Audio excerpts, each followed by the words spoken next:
ಅದು ಇಸ್ಪೇಟ್ ಅಂದರೆ ಭಾಳ ಕೆಟ್ಟದ್ದು ಅಂತ ನಮ್ಗೆ ಗೊತ್ತದ. ಆದರೆ ಅಲ್ಲಿ ರಾಣಿ ಅಂತ ಸಂಕಲ್ಪ ಮಾಡಿದರು, ಅಲ್ಲಿ ಲಕ್ಷ್ಮೀದೇವಿ ಅಂತ ಅನ್ಸ. ಜಾಣೆ ನಂಬಿದೆ ಇಸ್ಪೇಟ್ ರಾಣಿ ನೀನೊಲಿದೆನ್ನ ಪಾಣಿಯೊಳಗೆ ಬಂದು ಕಾಣಿಸಮ್ಮ.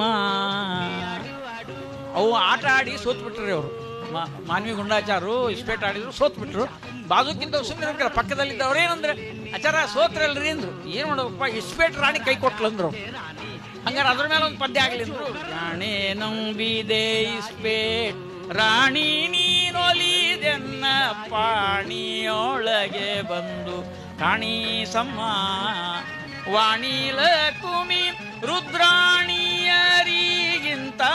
ಶೋಣಿಯೊಳಗೆ ಬಲು ಮಾನಿತೆ ನೀನಮ್ಮ. ಜಾಣೆ ನಂಬಿದೆ ಜನಕನು ಗಳಿಸಿಟ್ಟ ಧನವೆಲ್ಲ ಕಳಕೊಂಡೆ, ದನ ಕರು ಹೊಲ ಮನೆಯನ್ನು ಮಾರಿದೆ. ಕೊನೆಗೆ ಜನರೊಳಗೆ ಅಪಹಾಸ್ಯಕ್ಕೊಳಗಾದೆ, ನಾನು ಹೆಂಡತಿ ಮಕ್ಕಳ ಕೈಗೆ ಪರಟಿ ಕೊಟ್ಟೆ. ಜಾಣೆ ನಂಬಿದ ಒದ್ದಾಡ್ತವು ಪಾಪ. ಒಂದು ತಾಯಿ ಲಕ್ಷ್ಮಿ ಅಂದ್ರೆ ಇಸ್ಪೇಟ್ ರಾಣಿ ನೀ ಅನುಗ್ರಹ ಮಾಡು. ಎಕ್ಕದೊಳಗೆ ಲಕ್ಷ ಕೊಟ್ಟು ಕೇಳ್ರೆ, ಎಕ್ಕದೊಳಗೆ ಎರಡೆಕ್ಕ ಬರಲು ನೀನು ಪಕ್ಕನೆ ಬಂದು ಕಾಣಿಸಮ್ಮ. ಇದು ನಮಗೆ ಗೊತ್ತಿಲ್ರಿ, ಆಡಿಲ್ಲ. ಮತ್ತೆ ಆಟ ಗೊತ್ತಿದ್ದವ್ರು ತಿಳ್ಕೊಳ್ರಿ. ಎಕ್ಕದೊಳಗೆ ಎರಡೆಕ್ಕ ಬರಲು ನೀನು ಪಕ್ಕನೆ ಬಂದು ಕಾಣಿಸಮ್ಮ. ಮುಕ್ಕಣ್ಣ ಸಖ ತನ್ನ ಬೊಕ್ಕಾಸದೊಳಗಿನ, ಮುಕ್ಕಣ್ಣ ಸಖ ಅಂದ್ರೆ ಕುಬೇರ, ಜಗತ್ನೇ ಶ್ರೀಮಂತ ಅಂದ್ರೆ ಕುಬೇರ. ಅವ ಆಟಕ್ಕೆ ಬರಬೇಕು, ನೀ ಅನುಗ್ರಹ ಮಾಡ್ತಿರ್ಬೇಕು.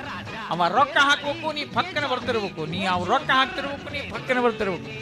ಮುಕ್ಕಣ್ಣ ಸಗ ತನ್ನ ಬೊಕ್ಕಾಸದೊಳಗಿನ ರೊಕ್ಕ ಹಾಕಲು ಅವನ ಲೆಕ್ಕಿಸೆ ನಾನಮ್ಮ. ಜಾಣೆ ಕೊನೆಯ ನುಡಿ ಕೇಳಿ ತಾತ್ಪರ್ಯ ಎಷ್ಟು ಚಂದ ಹೇಳ್ತಾರೆ. ಕಾಮಿನಿ ಶಿರೋಮಣಿ ಕಾಮಿತದಾಯಿನಿ ಶ್ಯಾಮ ಸುಂದರ ಸಾರ್ವ ಭೌಮನ ರಾಣಿ, ಶ್ರೀಮಂತ ಜೋಕರನ ಪ್ರೇಮದ ಭಗಿನಿಯೇ. ಇಸ್ಪೇಟ್ನಾಗ ಜೋಕರ್ ಇರ್ತಾನೆ ನೋಡ್ರಿ, ಆ ಜೋಕರ್ನ ತಂಗಿಂತಿಕ್ಕಿ ಯಾರು ಇಸ್ಪೇಟ್ ರಾಣಿ. ಇಲ್ಲೇನು ಸ್ವಾರಸ್ಯ ಅದಂದ್ರೆ, ಕೃಷ್ಣ ಅವತಾರ ಮಾಡಿದ್ನಲ್ಲ, ಆ ಕೃಷ್ಣ ಅವತಾರ ಮಾಡಿದಾಗ ತಂಗಿಯಾಗಿ ದುರ್ಗಾದೇವಿ ಬಂದಲ್ಲ. ಅಂದ್ರೆ ದಶಾವತಾರಗಳಲ್ಲಿ ಜೋಕರ್ ಅಂದ್ರೆ ಕೃಷ್ಣ, ಕೃಷ್ಣನ ತಂಗಿ ಯಾರು ದುರ್ಗಾದೇವಿ ಅಂತ ಆ ಅರ್ಥ ಇಟ್ಕೊಂಡು ಮಾಡಿದ್ದಾರೆ. ಶ್ರೀಮಂತ ಜೋಕರನ ಪ್ರೇಮದ ಭಗಿನಿಯೇ, ನಾಕರ ಮುಗಿವೇನು ಮಾಡು ಮಮತೆಯ. ಜಾಣೆ ನಂಬಿ ಏಳಿಕೆ ಗುಡಿಕೆ ಏಕೆ ನಿನ್ನ ಕಣ್ಣು ಹೆಣ್ಣ ಮೇಲೆ ನೂರು ಕಣ್ಣು ನಿನ್ನ ಮೇಲೆ ಜೋಪಾನ ಜಾರಿಯೇ ಬಿದ್ದಿಯೇ ತೋಕೆ. ಮೈಯನ್ನು ಕುಣಿಸು ಕುಣಿಸು, ಕಣ್ಣನ್ನು ತಣಿಸು ತಣಿಸು, ಅತ್ತ ಇತ್ತ ಸುತ್ತಾಡು, ಬೇಗ ಬೇಗ ಬೇಗ ಆಡು ಆಟ ಆಡು, ನೀ ಆಡು ಆಡು ಆಡಿ ನೋಡು. ಆ ರಾಜ ಹೇ ರಾಣಿ ಹೇ ಜಾಕಿ ಓ ಜೋಕರ್ ಎದುರಲ್ಲಿ ನಿಗಾ ಇಡು, ಎದುರಲ್ಲಿ ನಿಗಾ ಇಡು, ಎದುರಲ್ಲಿ ನಿಗಾ ಇಡು.